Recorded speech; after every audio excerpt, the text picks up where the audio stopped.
ምን ብዬ ልጀምራችሁ? የቀረኝ ቃል ቢኖር ጤና ይስጥልኝ ነው። ሰጪውን ያው እናንተ ድረሱበት። በዚህ ዘመን ያላንገሸገሸ ንግግር ይሄ ቃል ይመስለኛል። የምሬን ነው።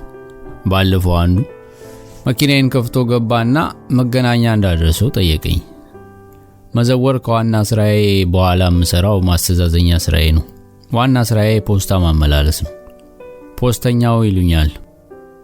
ሞት ይርሳኝ። ለካ ዋና መረጃ አልተለዋወጥንም። መርከቡ ማን ያዘዋል ይባላል። ጸጉሬ ገባ ያለ የወጣት ሽማግሌ መጠጥ ያልኩ የቀይዳማ ነኝ። ልክ ስታዩኝ አብዛኛውን ኢትዮጵያዊ ጠይም ፊት የሚወክል መልክ አለኝ። ስላለባበሴ ብቻ ጠይቁኝ፣ በሰላም ልጆቼ ላሳድግበት። ፓይለቱ መንግስታችን አገሪቱን ከማብረር ሰዓቱ ቀንሶ ግመሉጦ ትንኝ በሚያጠራበት ዘመን እኔ አይኔ ያየ ጆሮዬ እየሰማ ስላለባበሴ መግለጫ አልሰጥም። ሌላውን ላጫውታችሁ ግድ የለም። ስራዬ ፖስታ ማመላለስ ነው። ስራ ለሰሪው ሆኖ እንጂ እንዲያው መመላለስ በሉት እንዲያው መባከን ነው።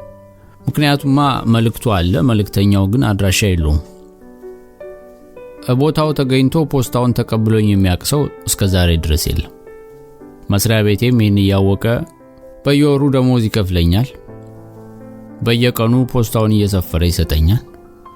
እሱን ይዤ በእያንዳንዱ ፖስታ አዳራሽ ስከንፉልና መልሼ ያልደረሱ ፖስታዎችን አስረክባለሁ። ሰው ጢም ብሎ በሞላት ከተማ ይሄን እውነት ብሎ ማውራት አያሳፍር? ለካ ማፈር ቀርቷል። እና ምን ያልኳችሁ ነበር? መገናኛ ጉዞ ጀመርን። ያዋጣል አለኝ። ምኑ አልኩት። ስራው ያዋጣል ይሄ ራይድ የምትሉት ሲለኝ ቀልቤ የተሰደደ መስዬ የአየር ሰዓት ያስኩ። ያዋጣል ብለው ሊገባበት ነው? መኪና አለው ነው? ዝም ብሎ የወሬ ጥማት ነው? አረ ለመሆኑ እኔን ያዋጣኝ ነው? ኪሴ ውስጥ ስንት ብር አለ? ያላሰብኩት የለም። አንጎል በጦር መሳሪያ ቢመሰል 32ቱን ጎረስኩ ነው የሚባለው ባንድ። ለነገሩ ዘንድሮ በጦርና በጋሻ የማይመሰል ነገር የለም። እኔ ስለ ድሮን አላወራውም። እና የሰውየው ጥያቄ ከነከነኝና ሌላ ክፋት ሳይሆን በዚህ የኑሮ ውድነት ምክንያት ሰው ሁሉ ይሄን የሹፍርና ሙያ ስራዬ ብሎ ሲሰራው ሳይ ስለሚጨንቀኝ ነው። አንድ ሰው ተጨመረ ማለት አንድ ደንበኛ አጣው ማለት ነው። ጎበዝ፣ ኑሮ እኮ ከመጨባበጥና ከመተጋገዝ ወደ ጨበጣ ውጊያ ከገባ ቆየ። ለምንድነው ግን ዛሬ ስለ ውጊያ ማወራው? ዘንድሮማ አለልኝ ነገር። እና አሰብኩና አያዋጣም አልኩት። በጭራሽ አያዋጣም ስለው ልክ ነው፣ የሚያዋጣው ኢየሱስ ነው። በዚህ ዘመን ያለሱ መፈናፈኛ የለም አይለኝ መሰላችሁ? አውርጄ ባዳፍነው አሁን እስኪ እንኳን ደብድቤ ገድዬ ስታሰራለሁ እንዴ? ነገሩን ማለቴ ነው። እናንተ ደግሞ አታጋግሉ። እኔ ጨዋ ኢትዮጵያውያን ያሳደጉኝ ኩሩ ኢትዮጵያዊ ነኝ። እንደው አንዳንዴ ይመጣብኛል እንጂ ሲመጣብኝ ደግሞ እንደው በለው ይለኛል እንጂ አሳዳጊ ያልበደለኝ መለስተኛ አብድ ነኝ። የሆነው ሆነና ጨዋታውን የጀመርነው ስለረከሱ ቃላት ልናወራ ጀምረን ነበራል መሰለኝ። ይኮርሳለሁ። አለካ ብዙ አታውቁኝም። ይኸውላችሁ እኔ ሌላው ስለኔ ጠቃሚ መረጃ መያዝ ያለባችሁ ዋና ነገር የእንቅልፌን ጉዳይ ነው። እንቅልፍ መተኛት ካቆምኩ ጥቂት ዓመታት አልፈዋል። በዚህ የተነሳ የማሰብና የማስታወስ አቅሜ እየቀነሰብኝ ያለው ሰው ነኝ። ሰው እንዴት ሳይተኛ ይኖራል እንዳትሉ አደራ።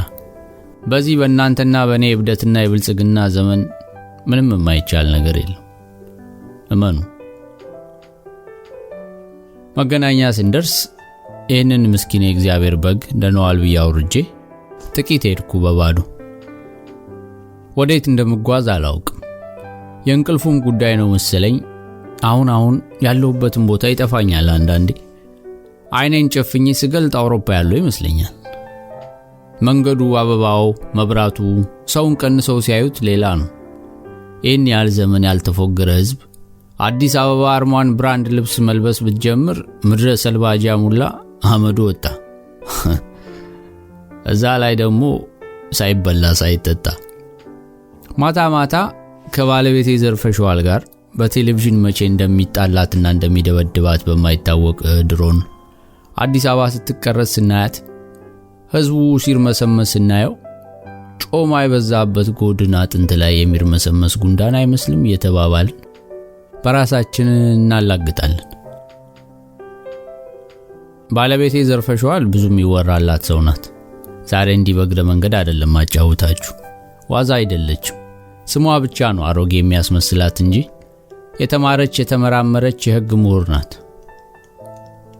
ቀን ከዛም ተነታርካ ከዛም ታግላ ተሸንፋ ማታ እንደኔው ቤቷ ስትገባ ቲክቶክ የሚባል ሌላ መስሪያ ቤት ይጠብቃታል።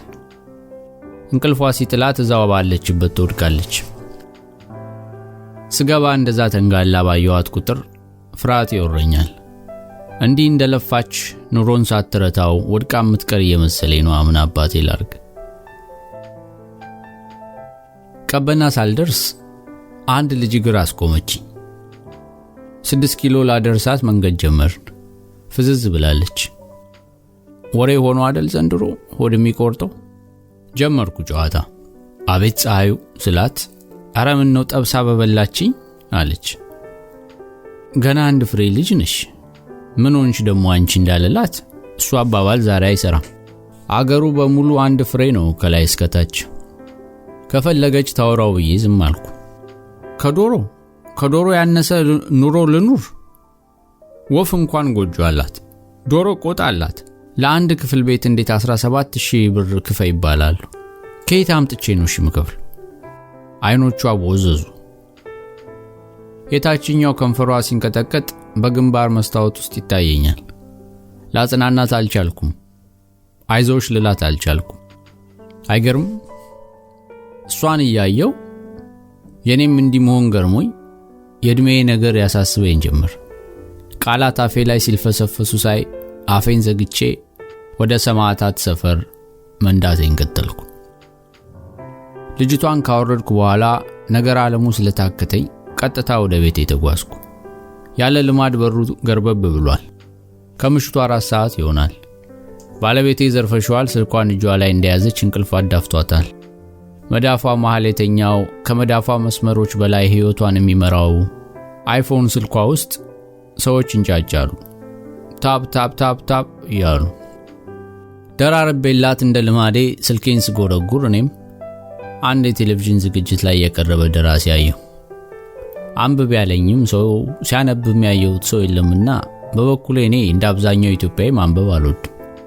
የሚያነቡና የሚጽፉ ሰዎች አከብራለሁ፣ ደሞ ያሳዝኑኛል። እውነት ፖሊስ የምፈራውን ያህል አይደለም፣ ይችን ታክል ግን አልፈራቸውም። እኔ ዱላ እንጂ ሐሳብ አልፈራም። እናንተስ? ብቻ ያየው ሰውየው ሙሉ ሰዓቱን ጽሑፍ ነው አሉ የሚጽፈው። ደሞ ብዙ መጽሐፍ አሳትሟል። ደስ አይል? እያልኩ ስደነቅ አቅራቢው ምን ሲል ሰማዋለሁ? ለዚህ ሰውዬ ቤት ሊሰጠው ይገባል። ቤት የለውም እንዴ? ከዋልኩ ወይ ማማ ኢትዮጵያ። ጸሐፍትና ሐሳቢዎቿ ከጎዳና ባልተናነሰ ኑሮ ይተዳደራሉ። ጎዳናቸው የማይታወቁ ደግሞ ረብጣውን ያገላብጣሉ።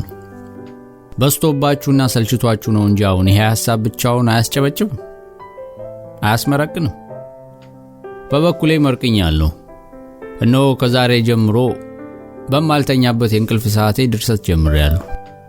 ማን ያውቃል እንዳደለው ጥሩታዬን ኢቲኤፍ ሼር ባልገዛ ድሃ ቤት አልባ ደራሲ ተብዬ ወደፊት የእናንተን አንጀት ከበላውና በሰርጅና እንዲዛኒ ጋባ ከተሰጠኝ። ቀልድ ነው እንዴ? በሉ ልጻፍበት።